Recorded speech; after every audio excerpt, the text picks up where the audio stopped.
What's going on, everybody? Reds fans and Marlins fans and baseball fans alike. If you just found this podcast, thank you so much for joining in. I'm your host, Jeff Carr. This is the Locked On Reds podcast right here on YouTube and on your favorite podcasting app. If this is your first time, make sure that you're subscribed. I've got baseball stuff for you each and every day, talking about these Cincinnati Redlegs as we head down the stretch. I know they just lost 2 or 3 to the Chicago Cubs and look like absolute fools doing it, but they're still in the middle of this wild card race. We're going to be talking about all that and more every single day right here. But today we are talking Reds and Marlins. Specifically, I've got Aram Leighton from the Locked On Marlins podcast. We're going to talk about that. We're also going to talk about the Rookie of the Year race. I've been so excited for this series because I've wanted to get Aram on to talk about Trevor Rogers and Jonathan India, because I know a lot of Reds fans, we have all seen through Jonathan India colored goggles what the Rookie of the Year race should look like. So we're going to get a Marlins take on the competition. That's all coming up today here on the Locked On Reds podcast. Again, thanks for joining in today's podcast. As always, before we get started, you also got to check out the Locked On Mlb Podcast. It's hosted by Paul Francis Sullivan, but call him Sully. He knows his baseball, whether it's present or past, and he imparts that knowledge to you each and every day on the Locked On MLB Podcast. You can find it wherever you get your podcast, and I think it's on YouTube too. I can't remember if he just started that, but I know it's wherever you get your podcast. But before you go finding that, let's talk some Reds.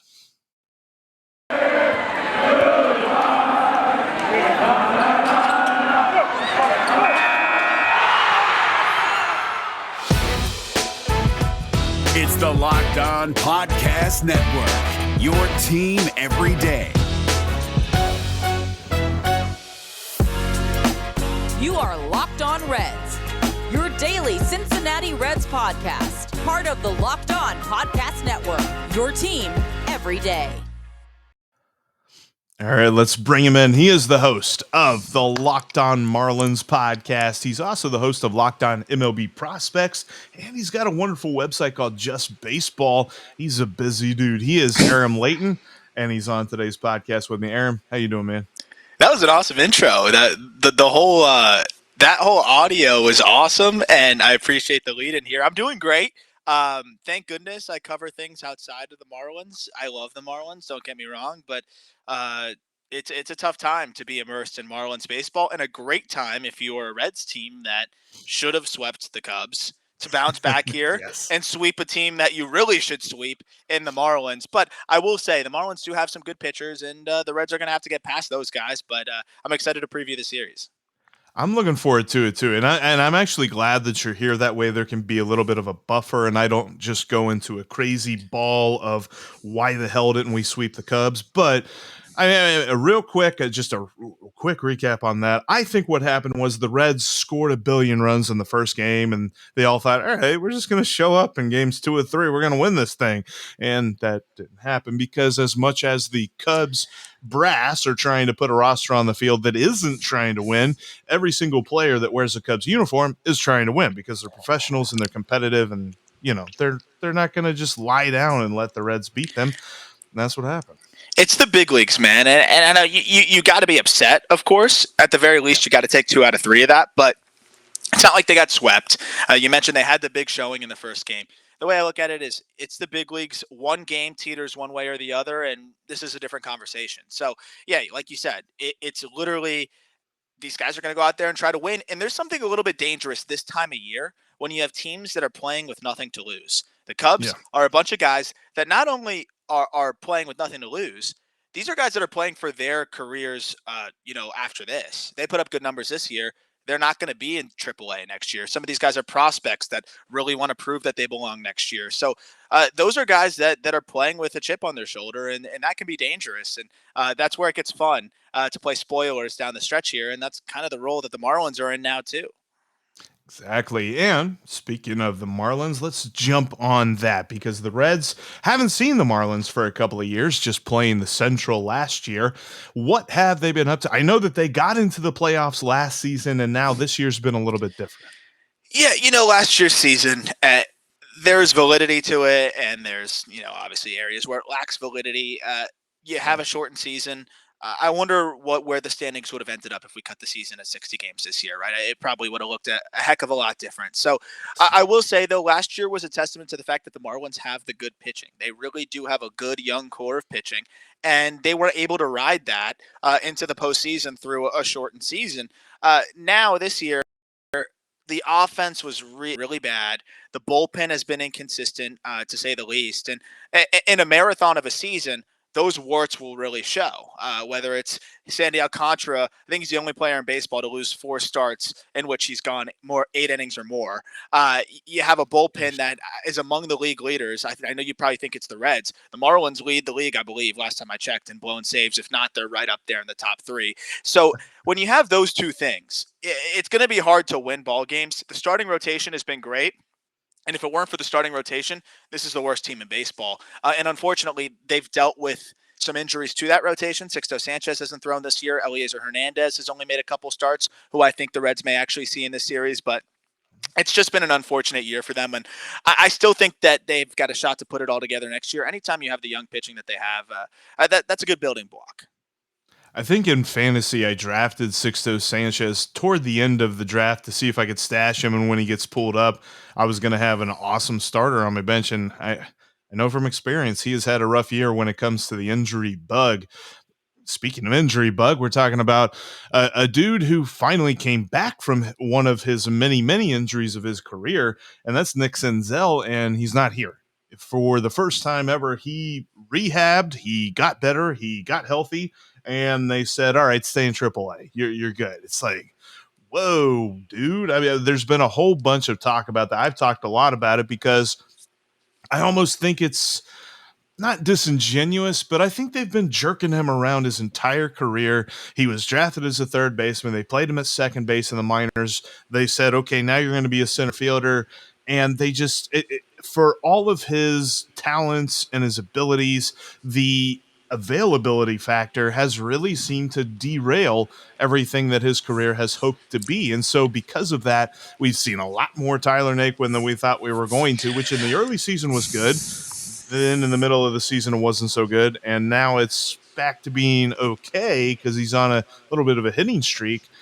But it's really kind of filled out some other holes. Like Jonathan India obviously is amazing, but he was not expected to be this good. He's kind of filled that role that Nick Senzel was supposed to be, the leadoff hitter extraordinaire, and got a pretty darn good glove too. I love that was the only, and I'll say this too because I didn't really want to do an in-depth review of that final game because that final game against the Cubs just made me mad.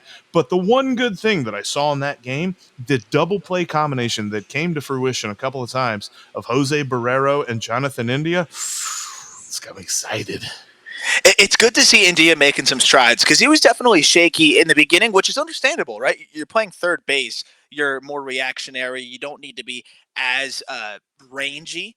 It's a lot different at second. And I know people will say, oh, second's easier in some ways, but it's a big difference in terms of footwork. India's more than athletic enough to play it. And I think we're starting to see that athleticism shine through. The interesting thing on Senzel that I'll say too, because I just did a full write-up on why I believe the Reds are going to make the playoffs on justbaseball.com. And I loved the support that Reds fans were amped up on that one. So definitely go check that out. But what I thought was interesting about the component of putting Senzel in AAA, I know that, like you said, you can't rely on him to stay healthy, but we're down the home stretch here. And what's one of the biggest weaknesses for the Reds, especially when it comes to hitting? They can't hit lefties, right? They are really bad against lefties. Nick Senzel has been really good against lefties in his career. I believe somewhere around the 770, 780 OPS range. With his speed, that's a great platoon option with Naquin, who really struggles against lefties. Now you have a better situation. Aquino's been great against lefties as well, but you know, he's somebody that I think you're stretching him out to put him in center. So I was surprised to see Senzel go to AAA just because I felt like he could be that answer a little bit for the woes against Southpaws. I mean, if you're getting no hit for 6 innings by Matt Moore, you got to be a little bit worried. And I'd be trying to think a little bit outside the box as to how we're going to hit lefties. Against righties, this is an offense I'd put up against anybody. But you got to find some answers against Southpaws or else it's going to be a problem. And it's confusing for a manager who is as his detractors would say, so far in love with analytics. I think most of baseball has gotten to the point where analytics is the way to go. So FYI, if David Bell ain't here, somebody else that almost runs the team exactly the same will be. Exactly. But I mean, analytics, like you said, the analytics talking about lefty-righty matchups, Nick Senzel fits in. And that was another reason that I thought was so weird that they didn't bring him up. Anyway, I'm getting really fixated on that. And that's not what this series is about, because he's not up here. He's not going to be playing. There's a lot going on with the pitching matchups and things like that. You mentioned that we'll see Eliezer Hernandez. Who else will the Reds fans get to watch in this series? Well, that's the wonderful thing about the Marlins this year is you have no idea who's going to pitch 2 out of 5 days. I think there's no team in baseball that's had more bullpen games than the Marlins have. Because of the injuries that they've had to their rotation. But Zach Thompson should be going, today, later today as we record this. And Zach Thompson's been really interesting. You look at the numbers; they're pretty darn good. He's somebody that never had good numbers in the minors, comes up to the bigs. Mel Stoudemire Jr., the Marlins pitching coach, has been incredible and really helped him unlock some stuff. And the Marlins have had a great track record as of late of developing arms, and Zach Thompson's the latest installment of that. He does a really good job of mixing up pitches. He attacks hitters differently every single time he goes out there, and I'm interested to see how he fares against a Reds team that can really swing it against righties.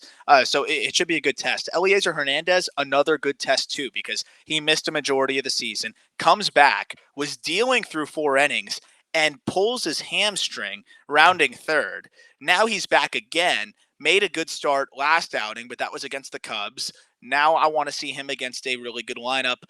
Again, the Reds, who hit righties well. Eliezer's one issue is that he has been inconsistent in his career with the third pitch. The changeup is that third pitch he needs. He's been showing that a little bit more as of late. So I think it's going to be a really good barometer for him. He's been very good when we've seen him and when he's been healthy, and that should be a good pitching matchup. It's unfortunate every time I have to see Luis Castillo on the other side, given that the Marlins gave him away for nothing.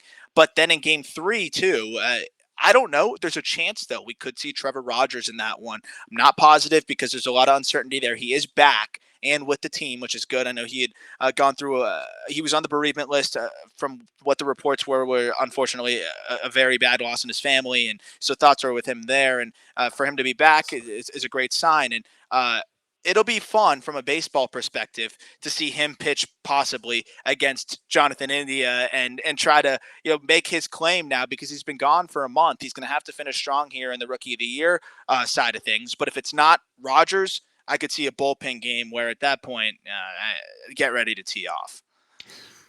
I kind of hope so. I hate to say that at your misfortune, but bullpen games as of late have been almost a weird bugaboo for the Reds.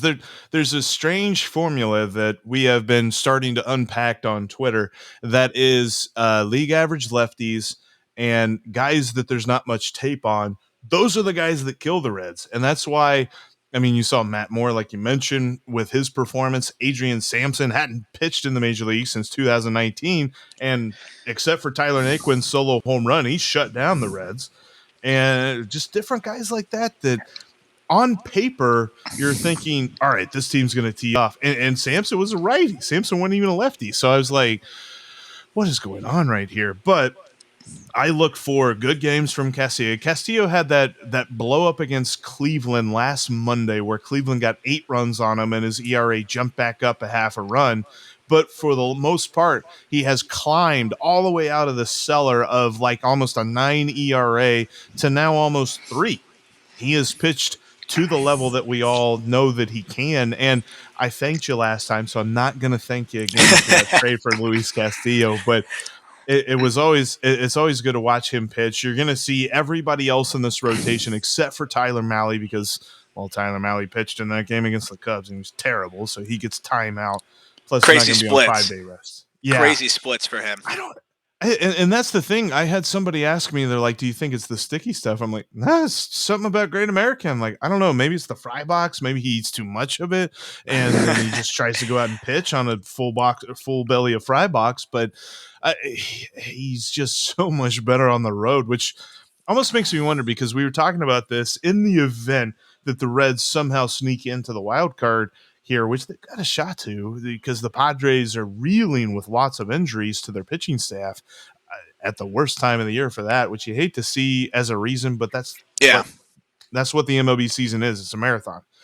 With all of that, who starts that game? And Castillo's the obvious answer, but with those weird home road splits and the fact you're probably going to be pitching in Chavez Ravine, Tyler Mahle's at least a consideration to go.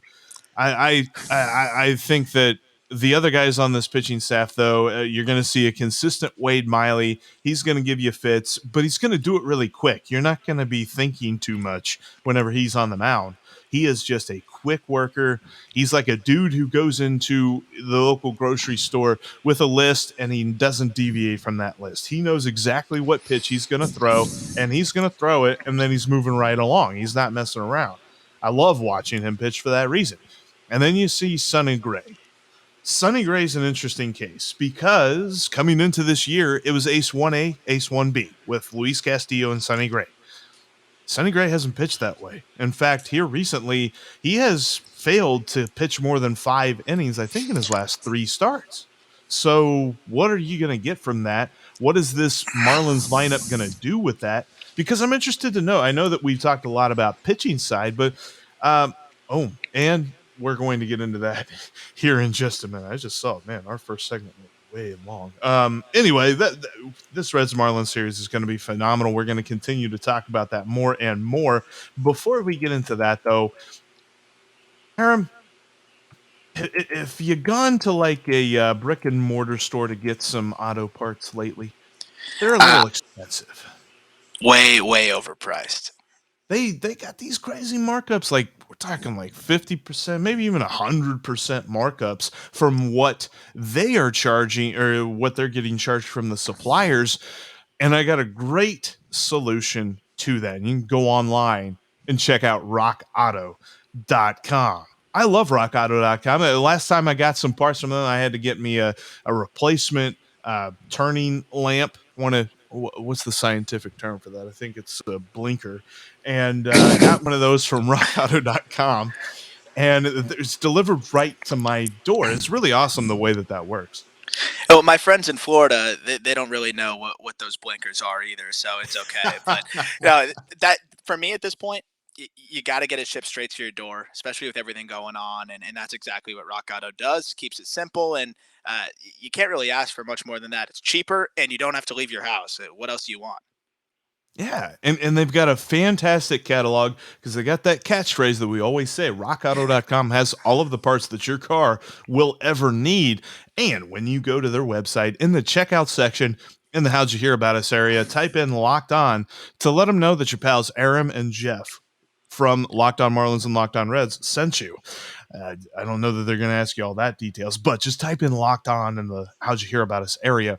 That's rockauto.com. They're family owned for over 20 years, and they will help you find exactly what. Oh, look, if you don't know the scientific term for a blinker, maybe you're trying to figure out what your favorite brand is, or maybe you don't even know what the part is. Rockauto.com can help you out. Check them out today. Now, auto parts aren't all that fun because some of us really hate the fact with cars, but you know what is fun? Seafood.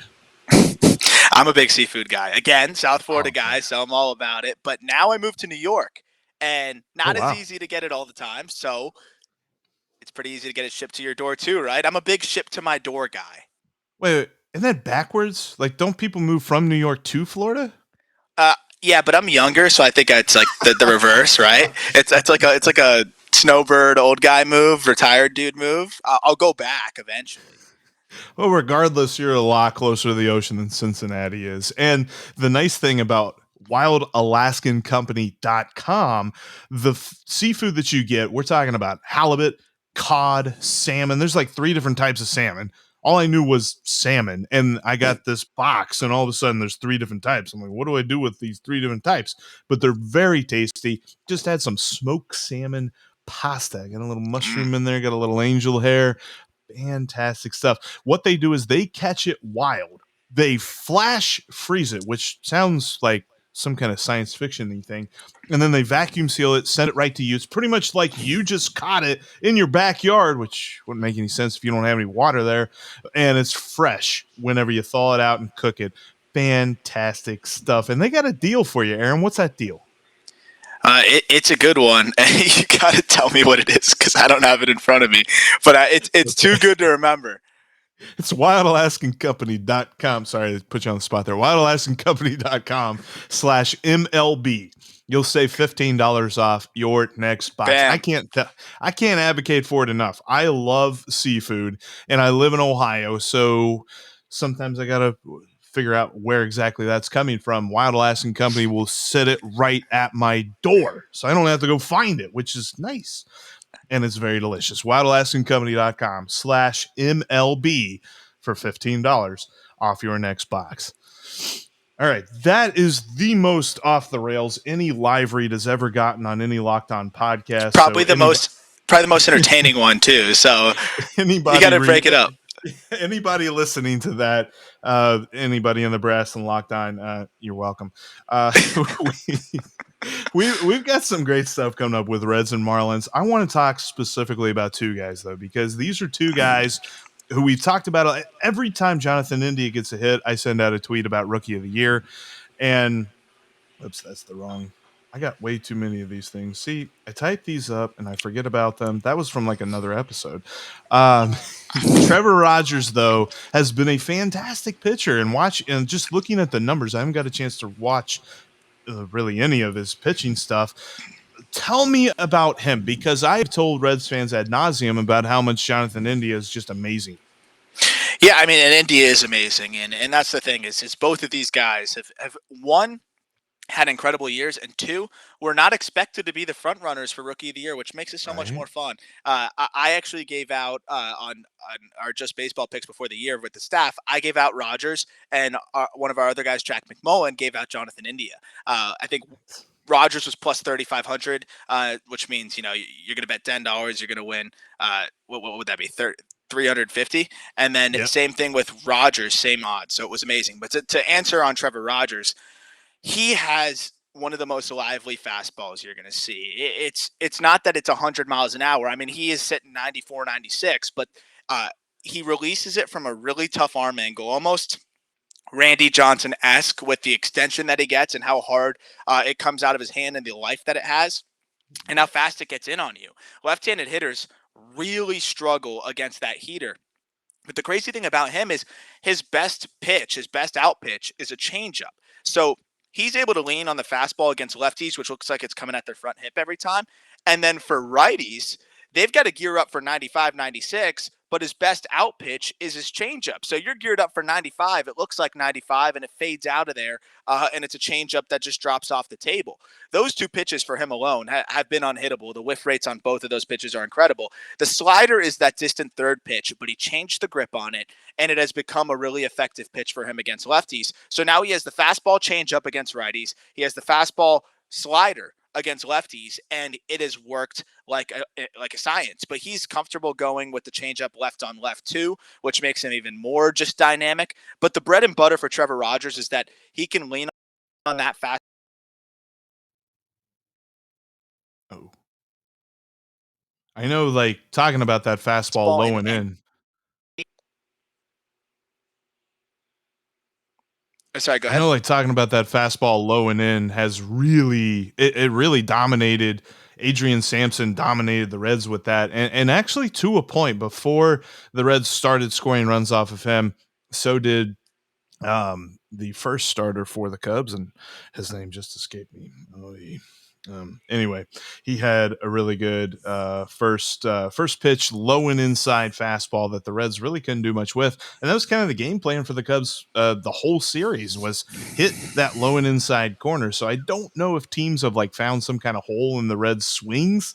We'll have to see what happens there. But talking specifically about this matchup of Rogers and India, he has been phenomenal. For Marlins fans listening today, ever since becoming the leadoff hitter, his on-base percentage is over 45% of the time. We're talking about Shin-Soo Choo-ian numbers. The Reds have not had a leadoff hitter this good in the last 9 years. And before Shin-Soo Choo, it was probably a long time, maybe a decade, couple of decades since we've seen a leadoff hitter this good. So Reds fans are super excited about it because this is not a guy who's going to spend 1 year and leave. he's going to be here a while. So the on base is awesome. His slugging has come along so much here recently, and he went like a streak of 4 straight games. Or no, not a streak of 4 straight games. I'm sorry, getting my stacks mixed up. He has 4 leadoff home runs this season. And even before that, he was hitting well from the 8th spot, from the 7th spot, down in the order. And David Bell looked at his lineup one day and he said, you know what? Let's give the kid a try. And ever since he's been the leadoff hitter, he has just ran with it. Now, some could point back to the fact that early on in the season, he was walking up to the Pirates of the Caribbean theme. And while that is super cool, ever since he changed it to a really more mellow song, a little bit more chill, he's really just taken off. And I love him at home, but he's also good on the road too. The one thing I'm looking for, and I kind of want to see this game here the series here. I want to see a 4-hit game. Dude's got 9 3-hit games this year. And his last 3-hit game, he got 3 hits in his first 3 at bats. And then I think it was his 5th at bat, he got robbed. Like it was straight in wins. It was just absolutely unbelievable. He wasn't able to hit the ball out of the ballpark because he crushed it. The launch angle, the exit velocity, I could just see it. I don't even need sports science to tell me about it. I was like, that's gone. And then all of a sudden, dude's catching it. He's like leaning up against the wall, reach up, catch it. I'm like, get out of here. That's bull crap. Should have had a 4-hit game, multi-home run game, too, if that would have happened. But Jonathan India is phenomenal. I can't wait to watch Trevor Rogers, though, because the future of baseball with these two guys is amazing. It's great anytime you have, I mean, both of these guys are high-profile players, given that they were both first-round picks, but it's great when you have players that show that development that weren't maybe the top-end prospects. Both of them fell out of the top 100 lists. I'd coming into this year, I'd really felt that people were being too hard on India, even in the minor leagues. Yes, he wasn't producing third base caliber power production and not putting up the power numbers that we saw at the University of Florida in his junior season, but that doesn't mean that he wasn't going to be a productive big leaguer. Now he moves to second base where there's less pressure on the power production, though you point out that he's hitting for power now and he's playing in a ballpark where you're going to be able to sneak up a little bit more power than maybe some other spots. Right. But even if he wasn't doing that, his ability to get on base, he had that ability in the minors. He's showing that ability in the big leagues now too. And this was a really good point that was brought up to me by Jeff Conine, former Red briefly, on our Outside the Box with Jeff Conine podcast that I do with him for Just Baseball. And Jeff said this. So Jeff overlapped with Joey Votto for 1 year. And he said, Joey Votto goes about his business, as I'm sure Reds fans know, as well as anybody that you'll see in baseball. And he really feels like and this was just more of a gut feeling from him. I don't think he heard it from anybody, but he just said, knowing the way the clubhouse dynamics are and the way Votto is, and I really feel like he has helped Jonathan India with his approach. I feel like I see a lot of similarities with their patience, with their ability to work the count, with their trust that they're going to be able to stay alive with 2 strikes, spoil tough pitches, and ultimately not afraid to fall into a pitcher's count and get out of it. And I think that's an interesting tidbit to think that maybe there's an overlap there where Joey Votto is helping groom Jonathan India, which is maybe helping him, have this just progressive improvement that we've seen now month to month. I think the experience does that too, but he's also surrounded by a lot of really darn good hitters that are experienced. And I think Votto has that similar type of approach, obviously a lot more power right now, but a similar patient approach. And he's going to happily take that walk any day of the week. I could do a whole podcast on Joey Votto. I love him so much, but this has been a classic year for Joey Votto press conferences. You've just seen him on the field. He's been way more loose. He's having a lot more fun. It looks like he's not tensed up trying to figure out what's wrong with his game. But when he gets into those press conferences, it's been phenomenal. And earlier this year, whenever Jonathan India was really breaking onto the scene for Reds fans, he had a quote. He said, "He's my mom's favorite player." Joey Votto's mom's favorite player is Jonathan India. It's not Joey Votto. So it's funny. I think they both have become fast friends as much as a grizzled vet and a green rookie could. And I can definitely see the fruits of that labor because it's been talked about on the radio broadcast a lot. His hitting style, he is not the type of dude who's worried about crushing every single pitch. You see a lot of guys, they kind of get into this mold where it's a homer or nothing, and they kind of try and do an Adam Dunn. They're like, I want a homer, walk, or strike out. I don't care about the rest. Jonathan India doesn't do that. Sometimes he just puts the bat on the ball and tries to get a little bloop single. Sometimes he ends up crushing the ball, but it's not because he's got an uppercut style, give me the launch angle type swing. He's just making good, solid contact. And that's what's so exciting to see about it. I before the season, I feel silly for even saying it because I remember on our divisional roundtable episode for the NL Central, we were talking about this because we had Dylan Carlson to talk about, we had Key Brian Hayes to talk about, we had Jonathan India, and I was looking, I'm like, this is Key Brian Hayes' award to lose. Yeah. And even Ethan, I'll give him credit, Ethan Smith, host of the Locked On Pirates, he looked at me and he said, I think Jonathan India is going to win it. And I was like, all right, you're being nice. I get it. That's nice of you. I appreciate that. And here we are. Yeah, I think there's a lot to be said about the leadoff spot, too, and what that does for you mentally. Jonathan India, again, a guy that was playing third base, felt like he needed to hit for power. Now you go to the leadoff spot, and your job is just to get on base. So no matter how you do it, whether it's that bloop single, whether it's a walk, or you go yard, you achieved what your job is. And I think that almost takes pressure off of a guy, as crazy as that sounds, like Jonathan India, because he's thinking, okay, all I have to do is get on base. I don't need to slug 500. When I look at the Marlins, they've had a similar development, and I'm not saying that he nearly gets on base as well as Jonathan India, but Jazz Chisholm has settled into a leadoff role because he's somebody that has swing and miss issues, not like India did. But what happens with Jazz is he's over aggressive. He was swinging and missing. He's trying to be that cleanup hitter type. You talk about the big lift and crush it. And he still does that, but I think in the leadoff role, it's forced him to be a bit more of a well-rounded hitter. And that is what's been really nice to see. And Jazz Chisholm, a guy that, not quite rookie of the year consideration. He's been banged up, but he's had a great year. Really has impressed me. He's electric. The swing is beautiful. He's probably going to hit 30 home runs at some point in his career. He has 13 and 300 at-bats this season, 752 OPS. He's electric. He's a lot of fun. And he moved from shortstop to second base as well. So another guy that moves over to second, takes a little bit of pressure off of him, and he's starting to swing the bat well again. I think Reds fans are really, if they haven't watched much of him, are really going to enjoy Jazz Chisholm because I see Jazz as that transcendent player for the Marlins, much like, and not to compare because nobody ever will really compare to what he was to the Marlins and beyond, but Jose Fernandez was that transcendent figure where people outside of the Marlins organization were like, I love the way he plays. He has fun out there. He's electric. That's a similar thing with Jazz here, where we're seeing national attention to him a little bit. And Reds fans, I know, feel slighted too by the national media. So this is something that I know Reds fans can understand. But with Jazz, we're seeing him transcend that Marlins bubble.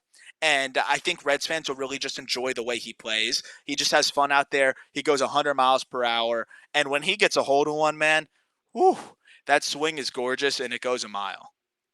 Had him on my fantasy team for a little bit, so I would try and drop in on MLB.tv to watch a couple at bats, and I'm with you.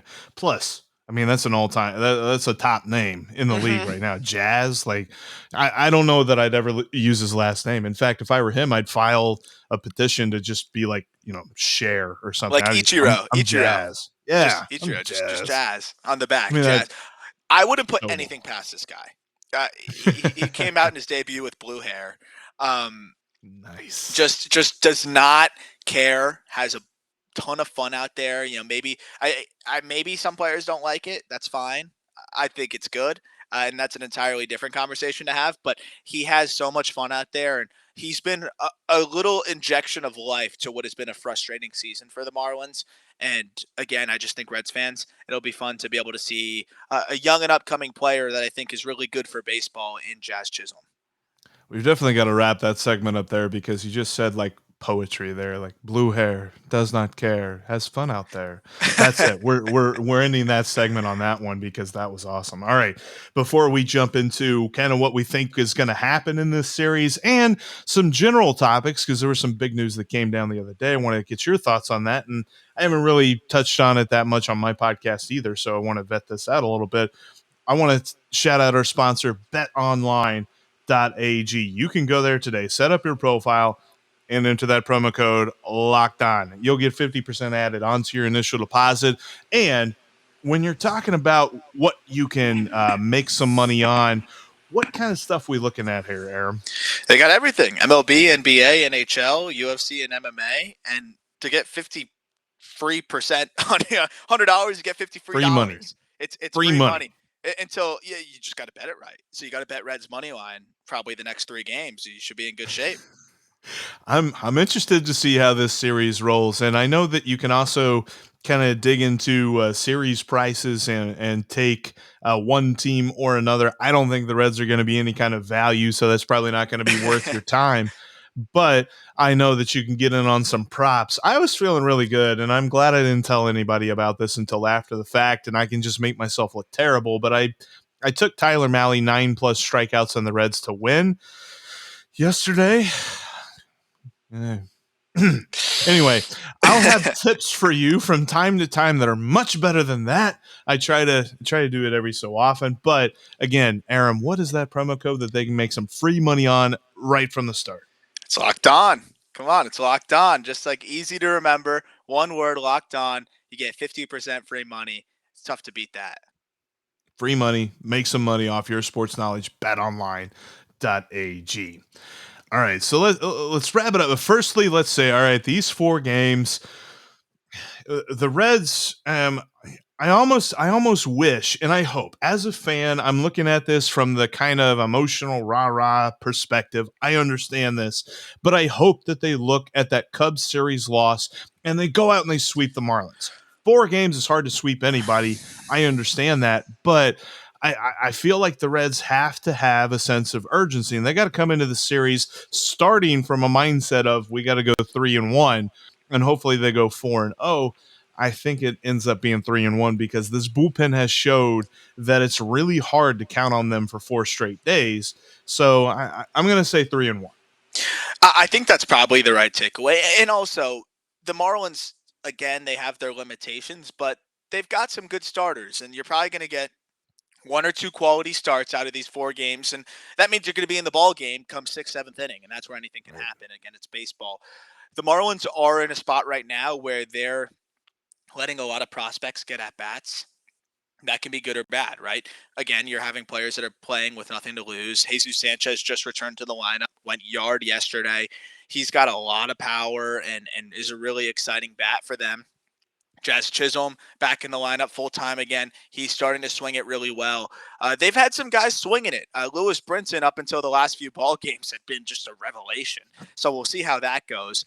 But overall, this is still a team that has some guys that can swing it. Yeah, and if they pitch well, you've got the RBI leader in Jesus Aguilar, which is crazy. He leads the NL in RBI.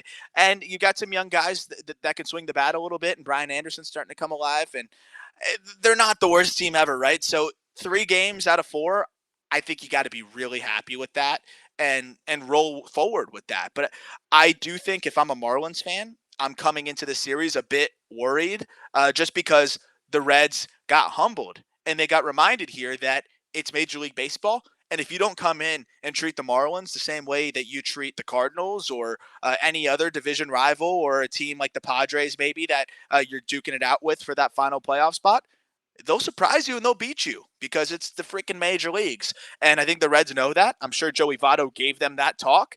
And they're going to come out, I think, with a little bit of a fire lit under them. And we're going to see that. Absolutely. And to tell you the truth, the one game that the Marlins end up winning, and if they end up winning more than one game, the first guy I'm looking at is Aguilar. Aguilar has an amazing track record against the Reds. We'll put it that way. He really liked playing them whenever he was a Brewer.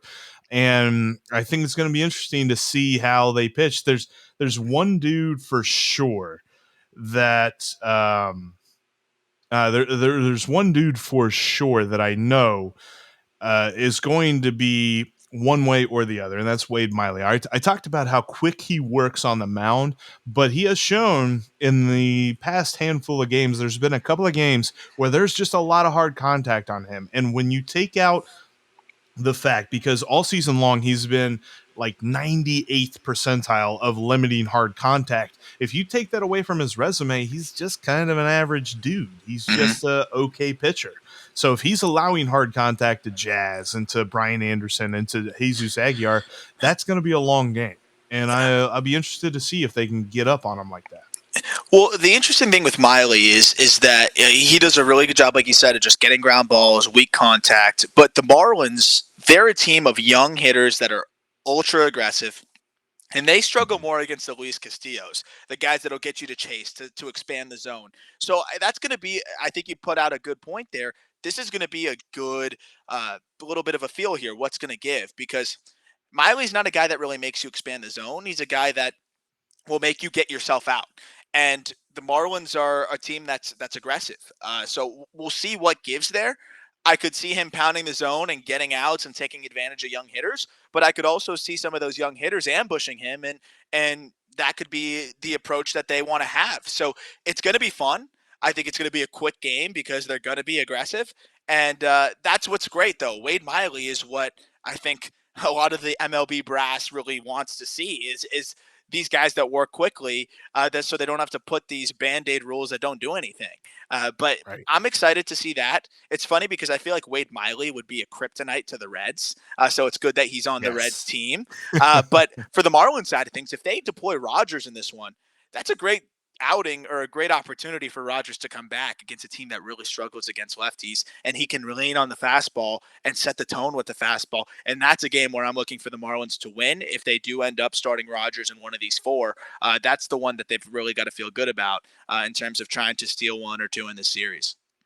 Well, dude, I'm looking for this series. There's one thing I want to talk about before we go, and that was the news that it dropped, I think it was yesterday, pretty much before the game started for the Reds and Cubs. Or no, it was after the game was over. That's what it was. The news that Major League Baseball had proposed to the Players Association a twofold item, something that a lot of people have been saying could be a good thing for baseball in a salary floor, but also with the kind of caveat of here's one, but here's the other as well, lowering the luxury tax threshold and imposing a harder luxury tax penalty. In the essence, a salary cap, because, most owners will treat that as such, because I believe I saw that the luxury tax threshold, whatever, that has been lowered or in the proposal would be lowered to 180 million, and the penalty will jump to 25%. So is the salary floor enough for this to be something, or does the luxury tax thing turn this into completely nothing at all? I like it personally, but that's going to be that's coming from somebody that is desperately wanted to see the team that he covers spend money. And I know Reds fans too at points. I mean, the Reds have a decent payroll right now, but Reds fans in the past have felt like ownership had been cheap at times, right? So this is something that I think for the rest of the markets is huge. Given that baseball already has a revenue sharing program, and the way that really almost incentivizes teams like the Marlins to do nothing, because you're still going to get your check from the big fish, and if you can, no pun intended, and if you can really be able to tread water and be half decent and not operate at a loss, you're going to get that revenue sharing money and make a profit. Those are things that I think it disincentivizes from there, and you're required to at least go up to that 100 million threshold. What I will say, though, is already teams are desperately avoiding the luxury tax as is, except for the Dodgers, right? The Yankees, they gave up a ton of prospect capital to have a lot of those contracts covered by other teams. And so if you really want to go get talent, it's not like you won't be able to. The Yankees were able to go get players and barely are over the luxury tax. They would, even in the new rule, would not be paying that much money. So it would really incentivize building a great farm system and look at those players as assets. If I trade my number 3 prospect instead of my number 7 prospect, I know that X team is going to kick in more money, which keeps me under the luxury tax. So I think it just incentivizes more scouting, more emphasis on building something instead of just spending money. And you could still spend, right? I don't think this rule would keep the Dodgers from going over the luxury tax. The Dodgers are paying more in tax penalties than several teams are in payroll this year. That can't happen. And I really like this rule. Maybe there's some tweaks that need to be made, but overall, I think it's good for baseball. Teams are already hesitant to go over the luxury tax anyways, and you can find ways to navigate it. Look at Brian Cashman this year. The one thing that I wonder, because I'm with you, I love the idea of a salary floor, especially at $100 million. I mean, the Reds are over that, so they wouldn't be affected by the salary floor, but there's a bunch of teams that would. The only thing that I'm looking for, because it wasn't in the report, is what is the penalty if you don't? Because, are you going to pay 25% because, or 25% of how much lower you are? Because a team could be like, all right, whatever, we'll pay $85 million for our roster, and then they don't pay that much in a penalty.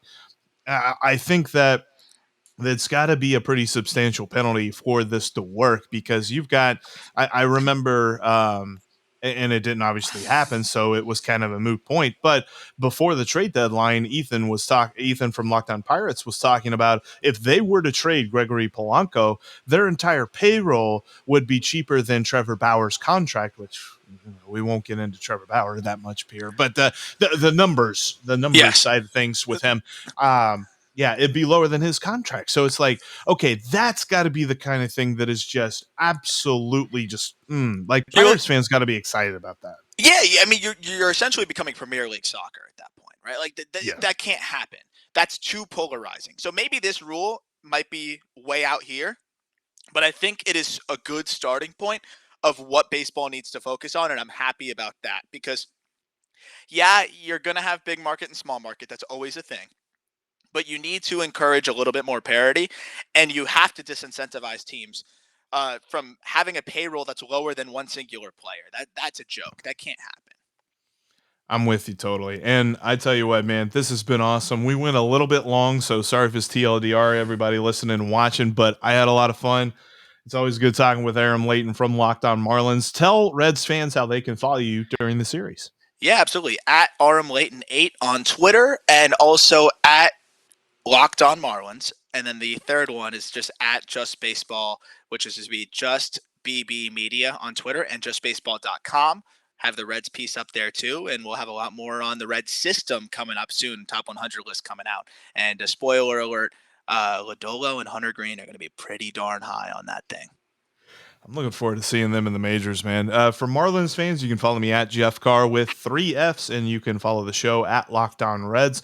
And for anybody that doesn't know, Just Baseball is a fantastic website. You got to check them out. They do a great job of covering all things baseball because they're just baseball. I don't know if you got like a catchphrase or anything. That's a pitch there if you want that. I might take that one. That.